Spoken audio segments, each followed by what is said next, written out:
తప్పిపోయినోళ్ళని దొరకబట్టుడు జరంత తిప్పలైతది. ఎందుకంటే వాళ్ళు ఏడికి పోయినరో తెలియదు, ఏడున్నారో తెలియదు, ఏం చేస్తున్నారో సుత ఎరుకుంటది. ఎంకులాడుకుంటా పోతే నెలలు ఏండ్లు పట్టొచ్చు. కానీ పలానా జాగలు ఉన్నట్టు కొడుతుందని తెలిసినా అంటే ఆ ఊరంతా జల్లెడ బట్టి తీసుకొస్తారు. అయితే ఎస్ఎల్బిసి టన్నెల్ల ఎనమండుగురు ఏడ చిక్కబడ్డరో ఎరుకున్నా తీసుకొద్దామంటే అస్సలైతలేదుల్లా. ఎస్ఎల్బిసి టన్నెళ్లకు కేరళ జాగిలు అలందించిండ్రు. తప్పిపోయినోళ్లను దొరకబట్టుట్లా, డెడ్ బాడీలను గుర్తుపట్టుట్లా తోపులట ఇవి.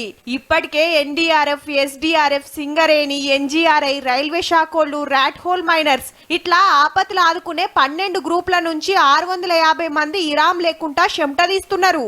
ఇయాటికి 13 రోజులాయే మనోళ్లు తిప్పలబడబట్టి బురద, మట్టి, నీళ్లతోని ముంగటి పోతానికి కష్టమైతుంటే పెద్ద పెద్ద మోటార్లు పెట్టి ఓ దిక్కు నుంచి నీళ్లన్నీ దోడేసుకుంటా ఇంకో దిక్కు నుంచి మట్టి దవ్వుతున్నారు. ఇన్నొద్దులు మిషన్లు పట్టకపోయి మనుషులు తిప్పలబడ్డారు. ఇక ఇప్పుడు కేరళ డాగ్స్ చుట్టొచ్చినాయి.